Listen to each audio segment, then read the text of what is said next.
ẹ jẹ́ kí n tún máa kí wa pé ẹ ǹlẹ́ ń bẹ̀ wọ́n o, ṣára ò le bí òjòjò níṣòwò kó má lè nájà kókóókó lára ọ̀tá yóò máa le kókóókó lára yóò máa le o. Ẹ kú ojúmọ́, ẹ kú ojúmọ́, ẹ kú ojúmọ́ tó tún mọ́ wa lótùúfẹ̀. Ẹ káàbọ̀ padà sórí ìkànnì yìí Gist Entertainment ní ìkànnì tá a ti máa ń mú wá bó ṣe ń lọ lágbo òṣèré, lágbo àwọn amúlùúdùn pàápàá àwọn tí wọ́n jẹ́ celebrities tá a ti máa ń mú wá bó ṣe ń lọ láàrin wọn. Congratulations to Bàbá Ìjẹ̀ṣà James Ọlánrewájú tí ọ̀pọ̀ èèyàn mọ̀ sí Bàbá Ìjẹ̀ṣà. Congratulations. Ká tó máa lọ, tó bá jẹ́ ìgbà àkọ́kọ́ rèé tẹ́ ń bọ́ sórí ìkànnì yìí, ẹ jọ̀ọ́ ẹ bá mi click lórí subscribe button kẹ́ ẹ dẹ̀ drop comment yín, kí ni view yín, kí lẹ̀yin rò, ẹ bá a drop ẹ̀ síbi comment section box fídíò yìí. Ẹ ṣé bẹ́ẹ̀ ṣe wà pẹ̀lú wa.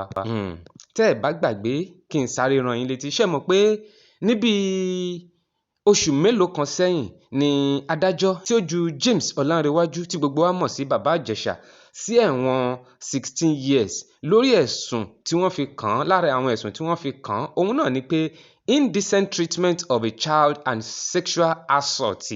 Òun ni wọ́n fi kan Bàbá Ìjẹ̀ṣà àti àwọn ẹ̀sùn míì lọ́lọ́kan òjọ̀kan tí wọ́n fi kàn án tí wọ́n fi sí ẹ̀wọ̀n 16 years. Ṣùgbọ́n láti bíi àná àbí bíi wákàtí mélòó kan sẹ́yìn ní oríṣiríṣi videos tó ti jẹyọ lórí ayélujára, àhesọ ọ̀rọ̀ pọ̀ lórí pé Bàbá Ìjẹ̀ṣà wọ́n ti fi sílẹ̀ congratulation messages lóríṣiríṣi. Ọ̀pọ̀lọpọ̀ bloggers náà ló ti ṣe videos wípé wọ́n ti fi Bàbá Ìjẹ̀ṣà sílẹ̀. Ẹ má gbàgbé láti bá wa tẹ subscribe button kẹ́ ẹ dẹ̀ drop comment yín. Ṣé kí n má tàn yín, kò tíì sí àrídájú àbí òkodoro ọ̀rọ̀ wípé lóòótọ́ ni wọ́n fi Bàbá Ìjẹ̀ṣà sílẹ̀ o.